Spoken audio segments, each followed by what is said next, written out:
unamfanyia yes. ya upendo. Yes. Kwa hiyo kama ungekuwa na upendo uliozidi usingemfanyia hivyo. Leo nataka nitoe elimu nyingine nzito sana ambayo sawa. Nina hakika, sijui inawezekana imewahi kusikika, labda mimi sijawahi kuisikia, labda. Sawa. Sijui kama wanaume wanafahamu. Sawa. Kwamba kazi zote za nyumbani sio za mwanamke. Sawa. Hiki ni kitu kingine kabisa. Biblia inasema hivi, Mungu wakati anamuumba Hawa, maneno yaliyotumika ni haya yafuatayo. Mwanzo sura ya 2 mstari wa 16. Bwana Mungu akamwagiza huyu mtu akisema, matunda ya kila mti wa bustani waweza kula, lakini matunda ya mti wa ujuzi wa mema na mabaya usile, kwa maana. Labda twende tu moja kwa moja mstari wa 18. Bwana Mungu akasema, si vema huyo mtu awe peke yake, nitamfanyia msaidizi wa kufanana naye. Nataka tuzame hapo.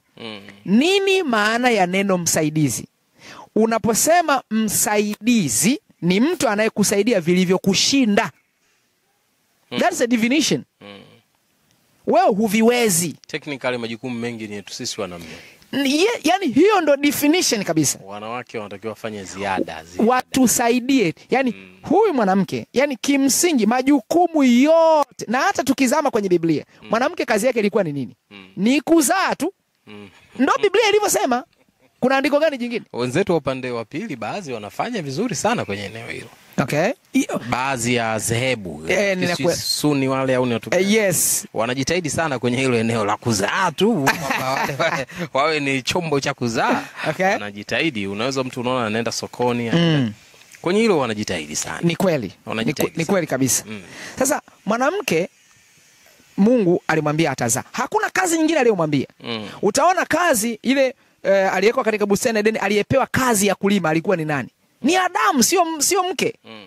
Kwa hiyo maana yake kazi ni Adamu. Kwa hiyo kazi zote specifically ni za mwanaume.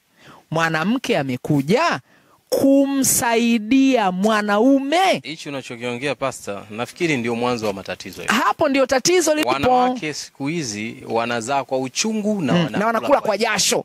Something maana yake sisi tumeshawageuza hawa wanawake kuwa wanaume. Na hapa ndio tatizo. Wanatoka kwenye uhalisia wao. Na ngoja nikwambie jambo jingine. Hawawezi kuperform. Yes, na nikwambie jambo jingine. Watu karibu wote, fuatilia.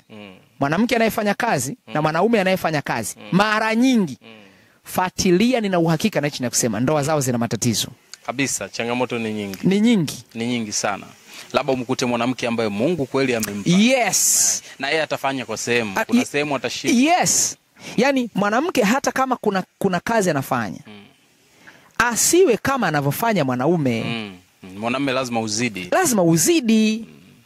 Kwa sababu msingi standard ya Mungu ni mwanamke asifanye kabisa. Exactly. That's the standard. Kwa hali tulizonazo hizo compromise tunazozileta, basi wewe exceed. Uzidi. Yes. Kwa hiyo kiukweli sasa mwanamke anatakiwa anakusaidia. Sasa wewe unataka ufanye kama ndio kazi yake. Hapana, sio kazi yake. Amekuja kukusaidia. Usiingize jukumu ambalo sio la kwake.